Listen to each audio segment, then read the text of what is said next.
एक कथा है आपके महाराष्ट्र की। ओके। पुणे से थोड़ी दूरी पर पंढरपुर करके एक हाँ। स्थान है जहां पर श्री पंढरीनाथ भगवान, विट्ठल भगवान विराजमान है। तो विट्ठल भगवान वहां क्यों विराजमान है?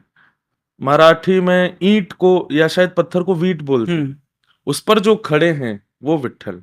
क्यों खड़े हैं ईंट के ऊपर? एक पुंडलीक नाम का भक्त था। वो कहीं किसी समय पर अपने माता पिता की बिल्कुल सेवा नहीं करता था, परंतु एक बार उसकी लाइफ में कुछ हुआ, बड़ी कथा है, वो नहीं सुनाऊंगा मैं। उसकी लाइफ में कुछ ऐसा हुआ कि वो माता पिता का परम भक्त हो गया। और जब परम भक्त हुआ तो ऐसा हुआ कि वो कुछ करता ही नहीं था, केवल अपने माता पिता की सेवा करता रहता था पूरे दिन। ठाकुर जी इतने प्रसन्न हो गए उससे कि यार ये इतने माता पिता की सेवा करता है, मुझे इसका दर्शन देने नहीं, इसका दर्शन करने जाऊंगा मैं, इतना बड़ा माता पिता भक्त है। तो ठाकुर जी उसके द्वार पर आ गए। जैसे ही द्वार पर आए तो माता पिता सो रहे थे, पैर दबा रहा था पुंडलीक। तो भगवान की इत्र की सुगंधी आने लगी, उनके नूपुरों की आवाज आने लगी। ठाकुर जी चल करके आए तो एक अद्भुत सा प्रकाश होने लगा। तो पुंडलिक चिल्ला के बोला, अरे भाई ये कहां से इतनी सुगंधी आ रही है, इतनी आवाज कहां से आ रही है, और ये प्रकाश कहां से, कौन है द्वार पे? लक्ष्मी जी साथ में थी, रुक्मणी जी। रुक्मणी जी ने कहा, तुम्हारे द्वार पर जगत नियंता, जगदाधार, त्रिलोकीनाथ भगवान श्री द्वारिकाधीश पधारे हैं, साक्षात कृष्ण खड़े हैं, आओ पुंडलीक दर्शन करो। पुंडलीक पैर दबा रहा था। बोले, किसने बुलाया इनको, क्यों आए मेरे द्वार पर? अरे पुंडलीक, तुम्हारे माता पिता के चरणों में इतनी भक्ति है, उससे प्रसन्न होकर के ये आए हैं। पुंडलीक बोला, इनको खुश करने के लिए तो मैं कर नहीं रहा था, ये तो मैं अपने, मेरे माता पिता हैं इसलिए मैं सेवा करता हूं, इसमें मेरा कोई गुंजाइश नहीं कि मुझे भगवान को प्रसन्न करना है या किसी को खुश करना है। क्यों आए? मैंने तो इनको खुश करने के लिए किया नहीं।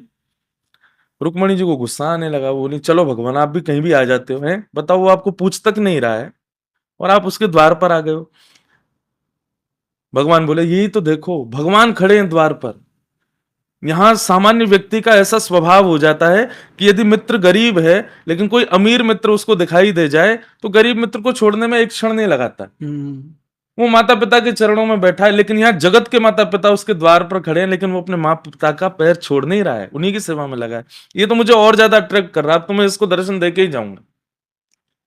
रुक्मणी जी बोली, अरे पुंडलीक, द्वार पर भगवान खड़े हैं, ठीक है तुमने नहीं बुलाया, उनकी प्रसन्नता के लिए कुछ नहीं किया, पर एक मानव का स्वभाव होता है कि घर पर आए मेहमान की थोड़ी तो रेस्पेक्ट करो, कोई आसन ही दे दो उनको बैठने के लिए। पुंडलीक बोला, ये और बला आ गई मेरे सिर पर, जबरदस्ती आके खड़े हो गए, अब इनके दर्शन करो। ये बोले, अच्छा ठीक है, तो अभी मैं सेवा कर रहा हूँ, सेवा से फ्री होके मिलूंगा, तब तक आप एक काम करो। ये ईंट खिसका दी उसने द्वार पर, लो इस पे ही खड़े हो जाओ, मैं स्पेशली उठ के नहीं आऊंगा आपके लिए कोई सिंहासन देने के लिए। तो भगवान इतने प्रसन्न हो गए उसके भाव से कि माता पिता को एक क्षण नहीं छोड़ रहा है। द्वार पर भगवान खड़े हैं तब भी उनके प्रति आकर्षित नहीं हो रहा है। तो भगवान उसकी प्रतीक्षा के लिए ईंट के ऊपर दोनों भुजा कमर पर रख के, मानो he is waiting for him still, till now he is standing like this only.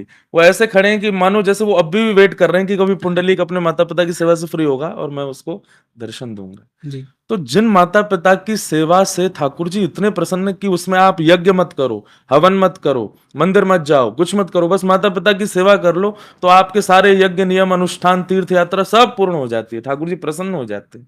ऐसे माँ पिता का क्यों सम्मान ना करें? यहां से तो हमारा स्पिरिचुअल जर्नी शुरुआती यही से होती है, फर्स्ट स्टैंडर्ड ही यही है कि घर के माता पिता और गुरुजनों को पहले प्रणाम करो। बिल्कुल।